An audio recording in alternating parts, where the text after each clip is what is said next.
Okay, we're good to go. Okay, yeah, Okay. it's connecting now. Sorry about that. Yeah, it says webinar is streaming. Perfect. Okay, great. Well, we're going to kick things off. Hello, everybody. My name's Steve Rolls. I'm the Senior Policy Analyst for Transform Drug Policy Foundation in the UK, and I'm moderating this Commission on Narcotic Drugs side event.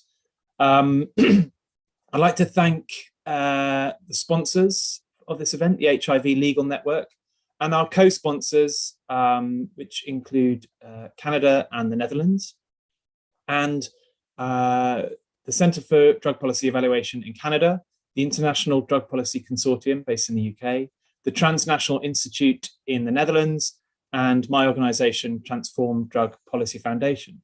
I'd like to welcome our speakers, Martin Jelsma from TNI, Nazli Magnusi from the Centre for Drug Policy Evaluation, Maria Goretti from IDPC in Africa, and Wim Best from Utrecht University. I'll do proper introductions when we get to the speakers' contributions. It goes out saying that any views expressed by our speakers are not necessarily those of all the sponsors and co-sponsors. A couple of quick housekeeping things. The event will be recorded and it is being live streamed on YouTube. I don't know if Nazli, maybe you can chuck there it is. The link is in the chat, and it will be available to view afterwards on YouTube as well if you aren't able to stay for the whole thing, or if you want to share it or catch up on any of it later. There will be a short, we've got about 8 or 10 minutes for a Q&A. I'm sorry it's such a short amount of time, but these are quite time constrained side events within the CND calendar. But do put any questions you have for the speakers in the chat or Q&A. Press the chat or Q&A buttons on Zoom, and you can leave those questions, and hopefully we'll be able to come to some of those at the end. So before we start with our speakers, just a few brief introductory remarks. Substance or drug scheduling, it is a central function of the Commission on Narcotic Drugs, and it's a long-standing pillar within the international and national drug policies and legal frameworks. But despite the continued reliance on scheduling, both at an international and domestic level, there is an ongoing debate about whether the scheduling of substances as it currently exists is beneficial or detrimental in preventing drug-related harms. Does the drug scheduling system serve the interests of member states? And is it helping pursue the overarching objective of the international drug control system of improving the health and well-being of humankind?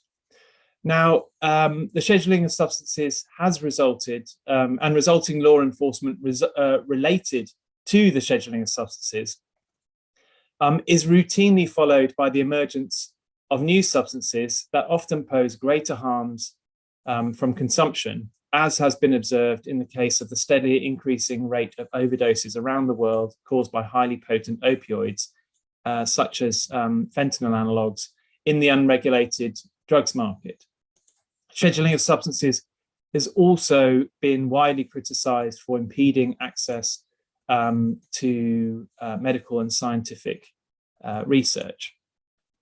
So this side event, we're going to try and unpick some of these problems with the scheduling system and explore them, not just identify the problems, but also look at potentially alternative approaches or ways in which the scheduling system could be reformed or evolve to better prevent drug-related harms. So I'm now going to introduce our first speaker, who is Martin Jelsma. He's the Programme Director for Drugs and Democracy at the Transnational Institute. It's based in Amsterdam. He's participated in the CND since 1996, probably longer than anybody else that I know professionally. And he's an expert in UN drug control system and the links between drugs policy, conflict, human rights, and development. He's regularly advised governments on drug law reform options and the tensions within the treaty system including on cannabis regulation. And he's the lead author of the Global Commission on Drug Policy report from 2019, Classification of Psychoactive Substances When Science Was Left Behind, which details many of the flaws and inconsistencies within the current scheduling system. And maybe we can chuck a link to that report, which I think is an excellent primer to this issue, in the chat. He's going to speak about the inconsistencies of the scheduling system and the UN mandates, with some comments on the recent WHO reviews. So over to you, Martin. Thanks, Steve, and thanks to the organizers and co-hosts. Yeah, my task is to give a bit of a scene setting and the look at some of the historical and also systemic flaws in the UN level treaty scheduling system. And to start, it is important to realize that a number of drugs under international control have never been subjected to a proper scientific assessment by the WHO expert committee.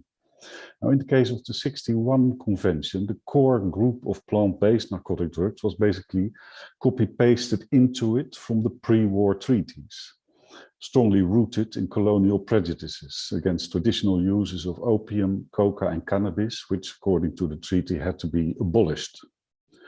None of those plants, but also not the extracted alkaloids and derivatives like morphine, heroin, or cocaine, have ever been reviewed by the WHO. The scheduling system under WHO mandate that was established under the 61 Convention has merely been used to add new substances to the lists, and based on the key principle that anything found to be similar to the drugs already in the schedule or could easily be converted into them had to be placed in the same schedule. So the basic criteria that the WHO applies today in the review process, like the risk of abuse, the harmfulness, dependence, weighed against medical usefulness, have never really been applied retroactively to the core substances they have to compare them with. And in that regard, yeah, the recent first ever WHO review of cannabis was truly an historical endeavor. So the basic point I want to make here is that as long as the original drugs have not been reassessed on the basis of all the new scientific evidence, the scheduling principles of similarity and convertibility risk to perpetuate the historical bias that is embedded in the system. And one could argue that in that sense, a single convention still needs to undergo a process of decolonization. Something similar happened with the 1971 Convention on Psychotropic Substances, because the original list of mainly psychedelic substances on the most restrictive Schedule 1, including LSD, psilocybin, mescaline, and THC, was basically copy-pasted from a list compiled for the 1970 Controlled Substances Act in the US that was adopted the year before. The WHO did recommend to use that list as a basis for Schedule 1 of the 71 Convention, but again, without reviewing any of those substances themselves. And then the 71 Convention also adopted a similarity principle that if a substance resembles one that is already controlled, it warrants similar control and should be added to the same schedule, perpetuating the weak scientific basis behind the original list. The second systemic flaw arises from the differences in the control logic behind the two treaties. And that starts with the term psychotropic substances that lacks a conceptual basis, and that became a mixed bag of psychedelics, synthetic stimulants, barbiturates, and sedatives, many of them produced by the pharmaceutical industry. The expert committee, the WHO expert committee, has called the attention to this ambiguity in terms of definition between psychotropic and narcotic drugs, especially because it causes problems with scheduling of stimulants and cannabinoids. But also the INCB, already in an evaluation of the effectiveness of the treaties in '94, has proposed to harmonize the scheduling criteria of the two treaties, which would lead, according to the INCB, to the elimination of contradictions, to transparency, and to easier scheduling decisions. Another inconsistency comes from the fact that the 71 Convention did not incorporate the principle of convertibility, contrary to what happened in the 61 Treaty. So precursors that can be easily converted into substances controlled under the 71 Convention, including plants from which they can be extracted, were deliberately left out for good reasons. The 1988 Convention then intended to address this gap by including precursors for psychotropic substances, while direct precursors for narcotic drugs are in principle already covered under the 61 Convention itself. So to illustrate these ambiguities with a few examples, now firstly, ephedrine is on the list of essential medicines of the WHO list, is controlled as a precursor of methamphetamine under the 1988 Convention, while no international controls are in place for the ephedra plant from which it can be extracted. The active compounds of cat, peyote cactus, magic mushrooms, ayahuasca are also included in Schedule 1 of the 71 Convention, but the raw plant materials are not, leaving more leniency for using those compounds in their natural form.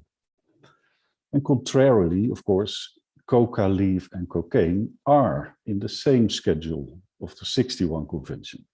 But if international controls on cocaine would have followed the same logic applied to other stimulant compounds like amphetamine, cathinone, or ephedrine, there would not have been a reason to impose such strict controls on the coca leaf, which has caused a lot of dramas in the past decades.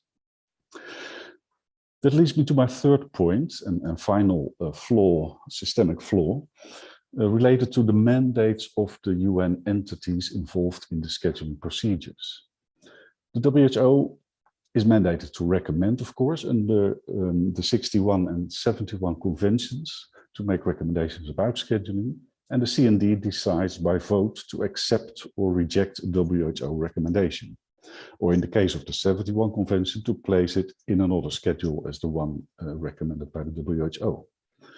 But both treaties make clear that the WHO assessments are determinative as to medical and scientific matters, and that in no case can the Commission decide to extend control to a substance if the WHO has not recommended to do so. Erroneously, the UNODC brochure on scheduling procedures under the International Drug Control Conventions claims that under the 71 Convention, and I quote, "The Commission may decide, even contrary to the recommendation of WHO, to place or not place a substance under international control." End quote. That would set a dangerous precedent and undermine the WHO mandate. UNODC's claim also contradicts the guidance in the 71 commentary that again says clearly that if the WHO recommends that the substance should not be controlled, the Commission would not be authorized to place it under control, unquote. Further blurring about the mandates is also caused by some confusion about precursors that I already referred to. And that came also up in the resolution this week about unscheduled and designer precursors. And also, yeah, the whole regulatory panic around new psychoactive substances has led to pressure to expedite scheduling procedures and to consider catch-all control systems, which automatically extends control to a substance if it is substantially similar. Early warning mechanisms for MPS have given the UNODC and the INCB a role in data collection on non-scheduled substances, which played a questionable role, for example, in initiating the recent review of Kratom. So, some short conclusions. The consistency of scheduling criteria and the clarity of mandates are crucial for the integrity of the international drug control system and for its dual purpose of imposing restrictions on the most harmful substances while ensuring adequate access to drugs for medical and scientific purposes. The WHO Expert Committee has played an important role in maintaining a strong evidence base in the scheduling process and ensuring a good balance between preventing harms without hampering access. For example, in the cases of ketamine and tramadol, or CAT and kratom. The mandate of the WHO therefore needs to be strongly protected and perhaps even strengthened. The Global Commission in its latest report even proposes to transfer the mandate of scheduling decisions from the CND to the World Health Assembly, which of course would require treaty amendments. A more fundamental debate about repairing these treaty inconsistencies, historical errors, and blurred mandates is more and more urgent. The ECDD is limited in its options because of systemic flaws in the legal and institutional architecture of the system, within which, of course, they have to operate. The complicated cannabis review has clearly demonstrated those limits of repairing the system without challenging some of its basic principles. The debate about structural reforms, of course, is difficult given the current polarized situation, but a group of like-minded countries, together with experts from civil society and academia, could at least start to outline in more detail the key features of a modernized and truly science-based system, including more differentiation in levels of control between milder and more harmful substances, between plants and concentrated compounds, and refocusing on international controls while leaving more flexibility in domestic legislation according to local, social, and cultural circumstances. Thank you.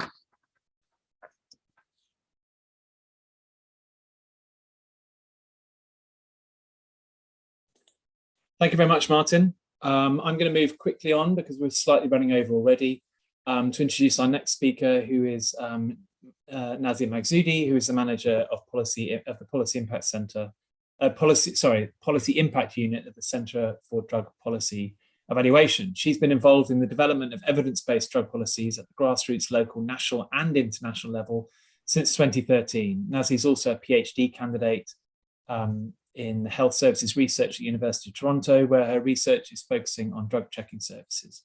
She's also published the first systematic review of drug checking services in addiction, in the Addiction Journal, and has played a central role in bringing this health service to Toronto in Canada for the first time. She's going to be talking to us about those services and illustrating how the increasing potency and toxicity of unregulated opiate market, despite scheduling efforts, and the resulting worsening overdose crisis. So over to you, Nazli. Thanks so much, Steve, and thanks to everyone for joining our event today. I really appreciate the opportunity to speak and to address all of you. So as mentioned, I am representing the Center on Drug Policy Evaluation today. We are an organization based in Canada that supports the development of evidence and rights-based drug policies around the world. And I'm going to specifically focus on our experience of implementing and operating the first and only drug checking service in Toronto, Ontario, Canada. Opioid overdoses continue to increase in Canada and elsewhere and have been exacerbated by the COVID-19 pandemic. In recognition that the primary cause of increased fatalities is the rise of highly potent synthetic opioids like fentanyl in the unregulated drug supply, drug checking has been adopted in select jurisdictions across Canada as an overdose prevention response. Now, Toronto's drug checking service, which I've just put a link in the chat in case folks would like to become more familiar with the service or drug checking in general, it was launched in October of 2019. And we offer people who use drugs timely and detailed information on the contents of their substances, which helps them to make more informed decisions about their drug use, while also simultaneously uncovering the makeup of the unregulated drug supply. Drug checking in Toronto has detected new psychoactive substances, or NPS, that cause health harms in the unregulated drug supply, including several substances that have recently been internationally controlled and were already scheduled in Canada. Highly potent synthetic opioids that greatly increase the risk of overdose continue to present in expected opioid samples checked by Toronto's drug checking service. And I'm going to focus on a couple pertinent trends related to this drug class of synthetic opioids, although I should say that there are many other examples in other drug classes that I could also discuss. So first, Isotinitizine, which is a highly potent synthetic opioid considered to be up to 5 times stronger than fentanyl. And it was added to Schedule 1 of the 1961 convention by the CND at last year's session in April, and it was already scheduled in Canada before that. Now, Toronto's drug checking service detected isotinitizine for the first time later that same month in April 2021. And specifically, this was in samples that were expected to be fentanyl, and they were detected alongside fentanyl, heroin, and atizolam, which is a benzodiazepine-related drug. When isotinitizine is used in combination with other opioids or other central nervous depressants or respiratory depressants, like benzodiazepine-related drugs, the risk of dangerous suppression of vitals is increased, so slowing down of breathing, blood pressure, heart rate. And this is often the case because over 60% of the opioid samples that have been checked by Toronto's drug checking service have contained more than one type of opioid, or an opioid and a benzodiazepine-related drug at the time when we first detected isotinitizine. So my second example that I'd like to draw attention to is a less recent international scheduling decision, namely carfentanil, which is a synthetic opioid approximately 100 times stronger than fentanyl and is typically used by veterinarians on very large animals. It's not for human consumption. The CND internationally controlled carfentanil under Schedules 1 and Schedule 4 of the 1961 convention in 2018.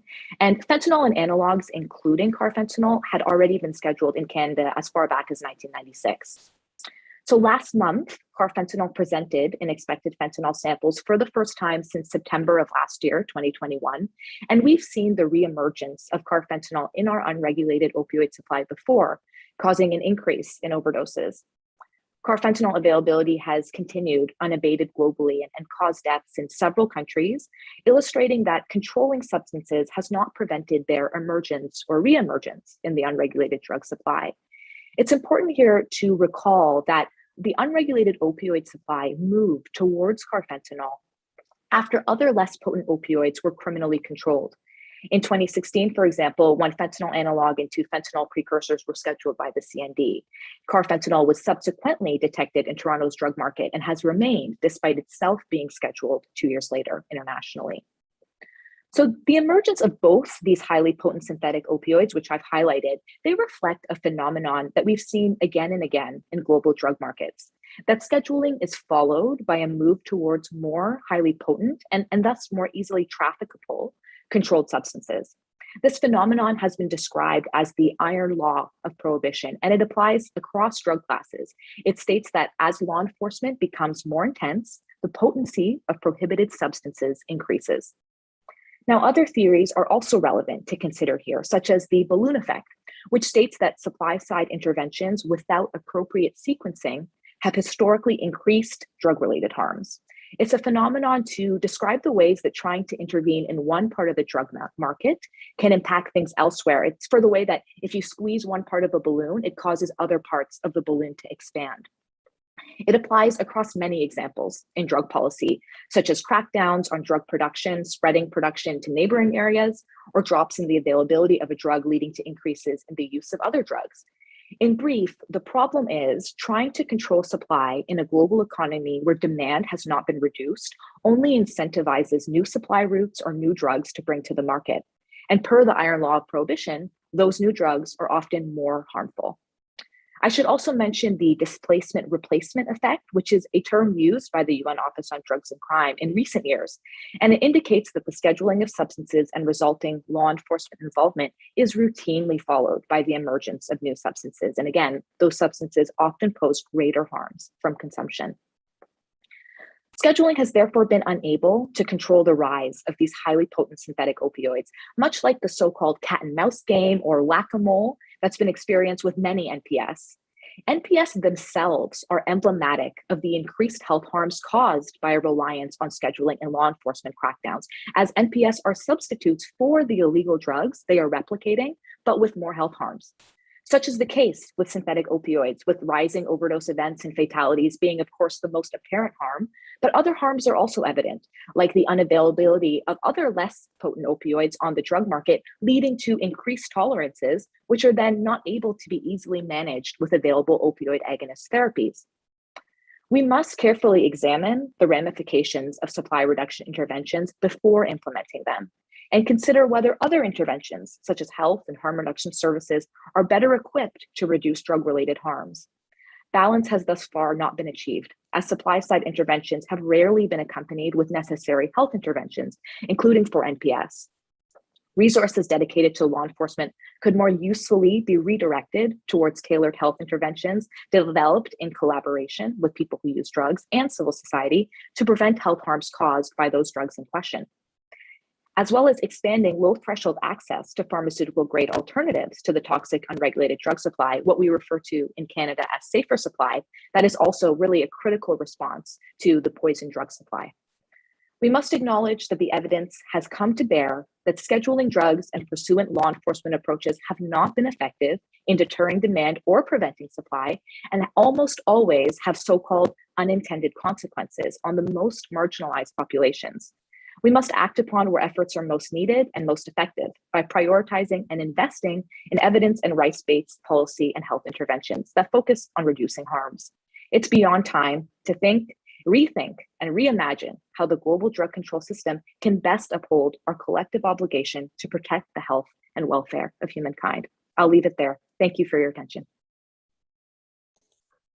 Thank you, Nazli. That was fantastic. It's good to move from Martin's sort of system analysis into seeing some of the challenges of the scheduling system on the ground. And on that note, we're now going to move on to our next speaker, who is Maria Goretti Anne. She's the Africa consultant for the International Drug Policy Consortium. She's a lawyer with a special interest in human rights and drug policy reform. She's previously worked as a research assistant and later became a project coordinator with the Institute of Statistical Social and Economic Studies at the University of Ghana. And Maria's done numerous human rights jobs, volunteer work with people who use drugs in recovery and human rights groups, including representing people who use drugs who came into conflict with the law. Maria's going to, building on the comments from Nazi, she's going to give us talk about how scheduling can risk restricting access to certain important substances and medicines, with a particular focus on the use of tramadol in Africa for medical and scientific purposes. Over to you, Maria. Thank you very much, Steve, for the introduction. Good morning, good afternoon, good evening, depending on where you are joining us from. And thanks so much for giving me the opportunity to share some light on how scheduling does and would restrict access to substances with focus on tramadol for medical and scientific purposes. In doing so, I would like to share some study we undertook in 2018 in some selected African countries that includes Benin, Niger, Cote d'Ivoire, Nigeria, Ghana, Namibia, and Botswana. And basically, this study was to explore the impact of scheduling on patients and the work of medical practitioners, and also understand the non-medical use of this particular drug. In 2018, if you will recall, there was a public outcry, especially media outcry by many West African countries on the non-medical use of tramadol, coupled with a proposal by some countries at the CND to have tramadol scheduled internationally. Now, the objective of this particular study was to get an understanding of the tramadol issue in West Africa, and also how it is being framed and perceived, and how international control could impact health delivery within the health sector in West Africa. What we wanted to do was to understand how tramadol is being used in medical practice. So by doing so, we interviewed doctors, pharmacists, and then informal medicine sellers. And also we interviewed over 100 people who self-identify themselves as non-medical users of tramadol. Now, before I proceed to share my thoughts on the findings of this particular study, I will like to be permitted to highlight on some practical realities on the ground that are usually overlooked or glossed over when it comes to the use of opioids, especially in the case of my region, Africa. What we first of all need to acknowledge is the fact that in West Africa, or in Africa in general, access to opioid medication is very challenging. millions of people in Africa still can't access the clinical benefits of effective pain medications and enjoy the freedom from unnecessary suffering. Now, tramadol is currently the most effective alternative pain medication, even though pain alleviation is a central part of the WHO mandate. So it's also important for us to understand that the real situation on the ground in West Africa, what many have failed to acknowledge is the fact that the structure of medical care provision across the region are still struggling from decades of neglect and pain, and neglect of sharp spending in terms of medical care.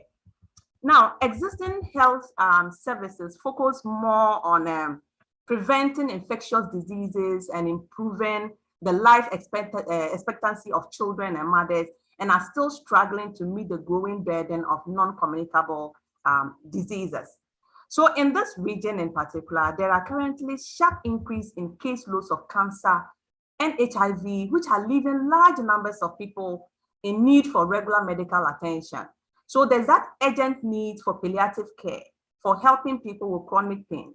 And if you look at most of these countries, it is being done with different opiate products. But in West Africa in particular, we import minute amounts of morphine, and they can be accessed only in a very small number of hospitals. Many of the rural communities or rural hospitals, you hardly be able to find this. Even in urban areas, it's not all hospitals that are able to stock this. So countries find it very difficult to import internationally controlled substances because they need authorization from the INCB before they can find a reputable pharmaceutical importer to be able to do so. And bear in mind that these pharmaceutical importers are also doing business. And if there are restrictions that makes it impossible for them to do so, they would easily switch to medications that will be easily imported for them to be able to make money.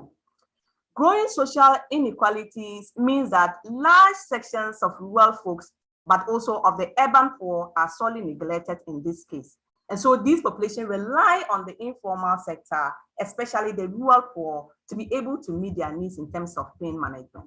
Now, the truth of the matter is that most Africans obtain their medications from the markets, either chemist shops, wandering traders, because they are all, they are those who are readily available to be able to respond to the needs of the people, especially in areas where the structures are non-existent. In this particular study, when we travel to many of these countryside areas to interview people, it was clear. There was an instance where we met a young man who had been stung by a scorpion. He was in great pain, and the available health sector he could travel to was like about 5 kilometers from where he was.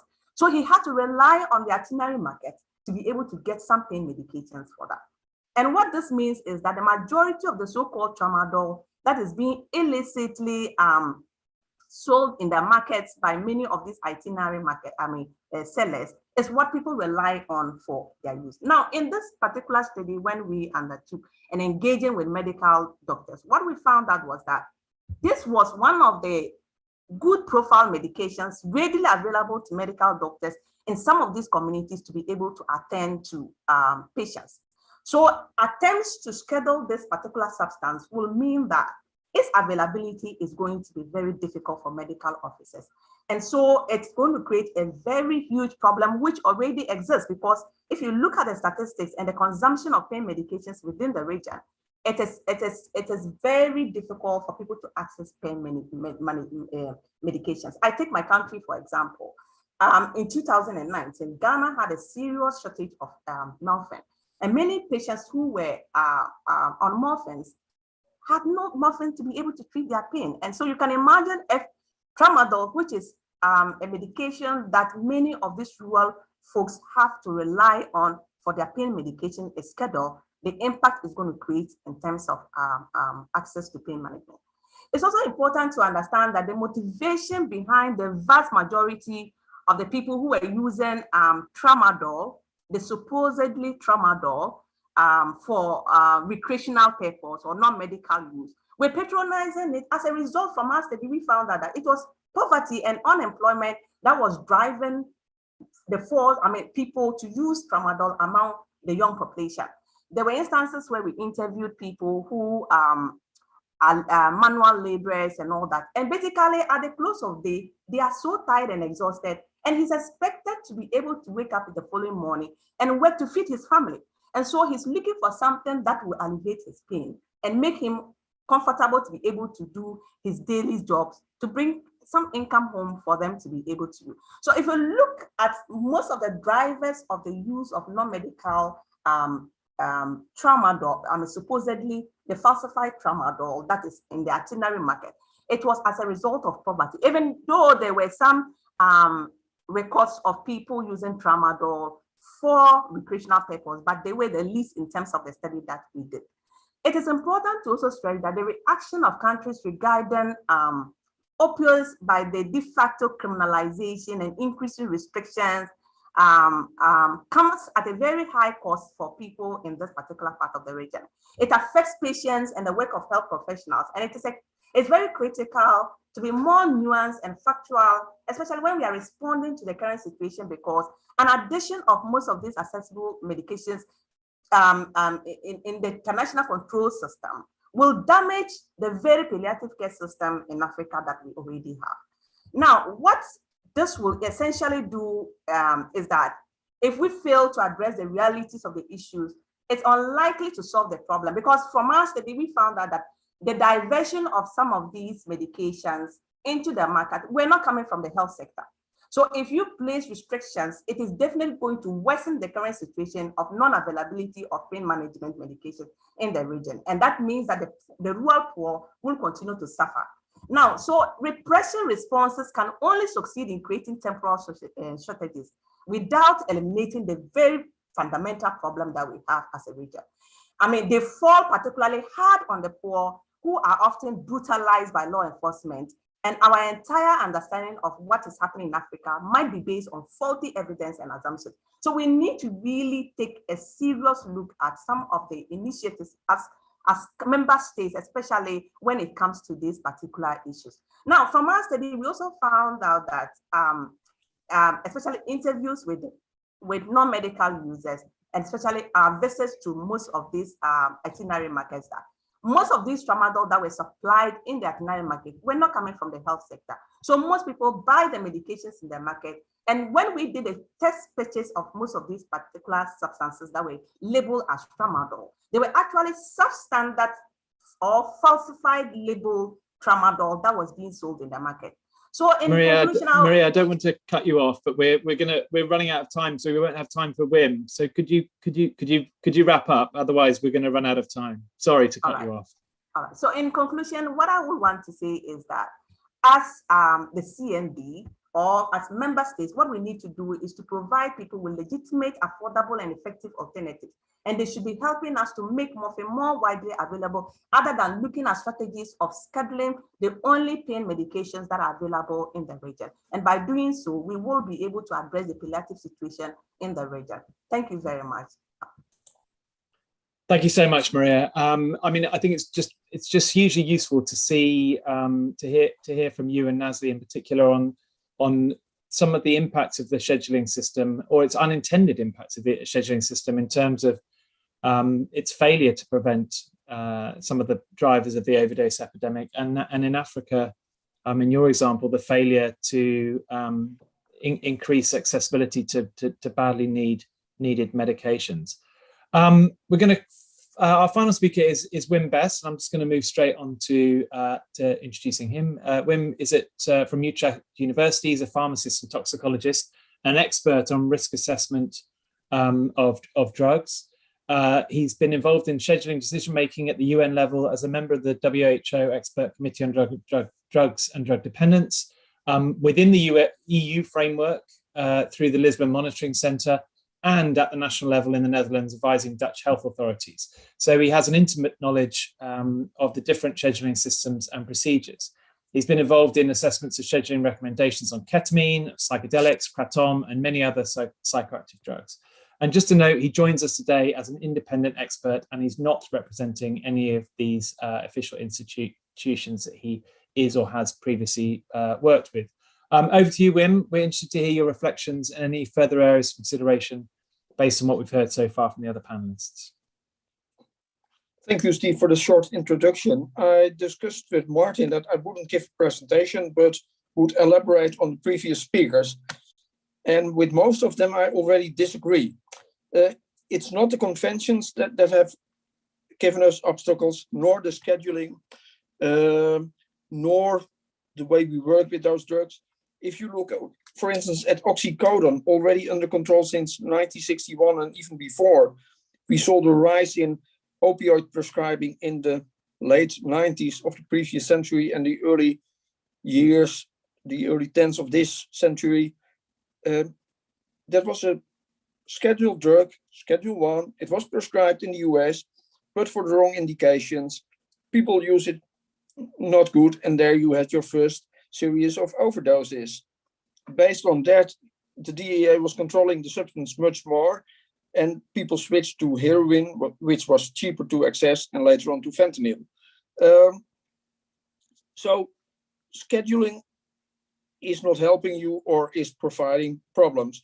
Looking at carfentanil, it was quite accessible since the 60s, since Janssen developed the product. It was used in veterinary practice. Very potent. People could have used it before it was scheduled. No one did it because it might be too powerful. But now we are more focusing on other products. Well, carfentanil is so potent, it's also very easy to smuggle because you need less pure substance of it. Scheduling and, well, I would say morphine or tramadol. If you look at the conventions, medical access is the first priority for the conventions, WHO, UNODC, CND. And it's not the conventions that give you an obstacle, but your national laws. We discussed it also with people in Eastern Europe, and it was mainly their own national legislation that didn't allow physicians to prescribe morphine or pharmacists to dispense the product. Well, when I would go to Africa, you have quite a number of obstacles. Not every doctor is allowed to prescribe morphine. Not every practice is allowed to have morphine present, only in certain hospitals. There you have your problems. If you, well, liberate your laws, that would be more helpful than discussing the old conventions. And these old conventions are created by politicians, civil servants back in the 60s. But even now, 60 years later, politicians and civil servants are not hampered by any scientific knowledge on this field and think drugs are dangerous. Well, for instance, cars are on the road and are more dangerous. More people are dying due to traffic accidents in the Netherlands than to drug use. Firearms are, well, quite not regulated in the US, and you see the problems over there. So I would say politicians are more dangerous than drugs. And we shouldn't rethink, if we rethink the conventions, then, well, maybe we should first skip them and create a new one. Because now it's only about, well, rearranging the cannabis or shifting the THC, or shall we include precursors or not? Well, that's not of interest. It's about how you deal with drugs and how you prevent people from dying from the drugs. And it's not because of the drugs, it's because of the socio-economic system since, say, 2010, with financial crises, now COVID, unemployment, people are not having the right education, as mentioned before, and therefore they go to drugs. In the past, they could easily went to the pub, to alcohol, but nowadays you have to be 18. Cigarettes, of course, they are dangerous, but people could easily take them and just relax. Now, only after 18. So people are driven to other drugs that are not yet under control. And controlling is not always the solution. Look at the prohibition time in the US. But most of the products are already regulated. When you go to medicinal products, they are already regulated by medicinal laws. So it's not really different from narcotics control. Maybe it's a little bit more strict, but that's really national. So don't focus on scheduling, don't focus on the conventions, but go to national laws. I checked the conventions just before the session, and there's any problem in the, well, I don't see any obstacle in the conventions. So you can prescribe it, you can dispense it, people can have access to morphine.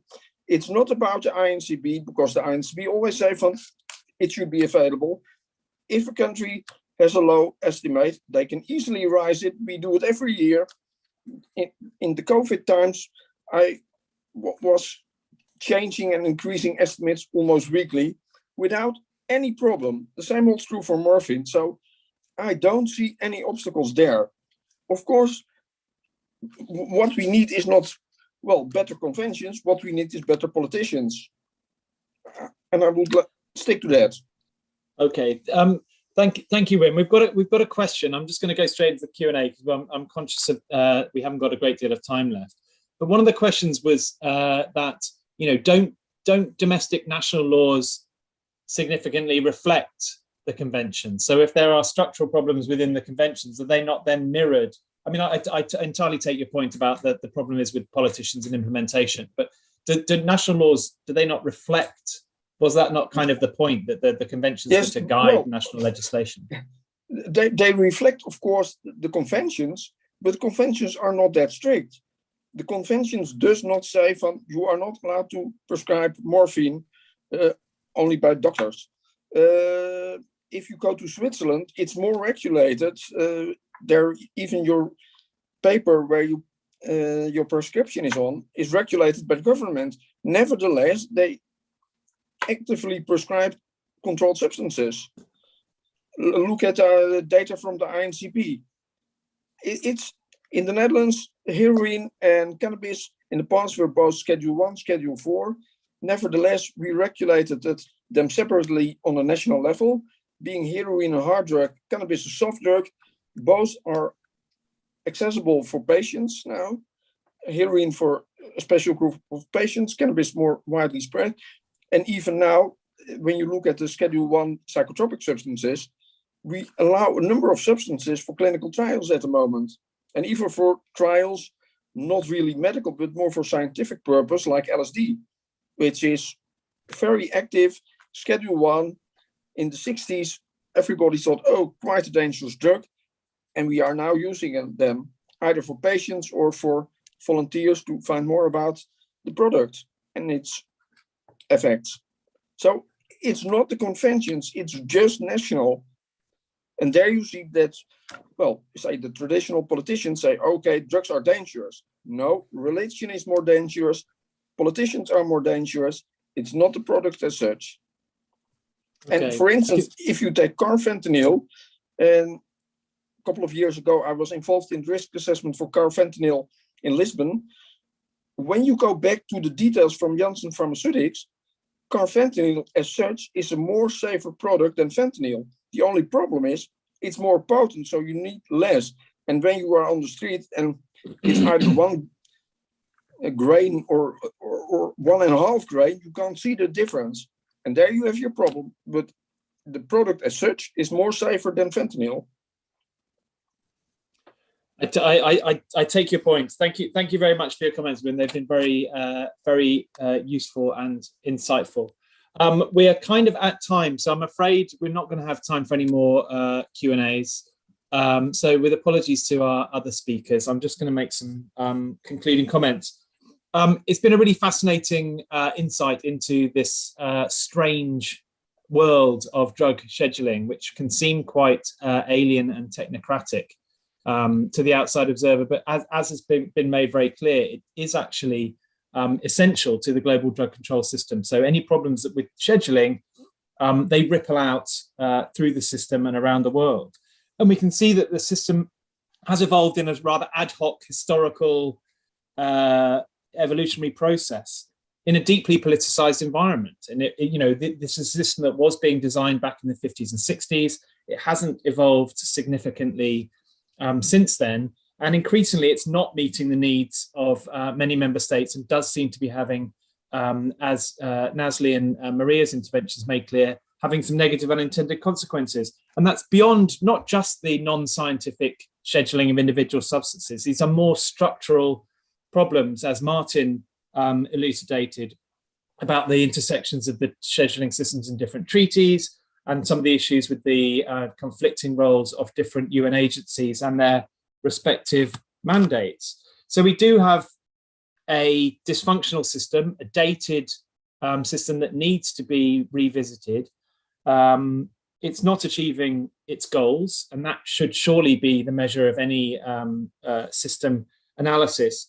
And it does need repairing. Perhaps the problems with the scheduling system do reflect wider problems with the international drug control system and the wider legal architecture, and clearly that raises bigger debates that have been vaguely touched upon by Nasli in terms of issues around, flexibility for individual countries to explore regulation or ideas of safe supply, and for countries, particularly certain vulnerable populations, in terms of access to medicines, which many countries, and it's easy to forget this, simply don't have access to many essential medicines, particularly around pain control.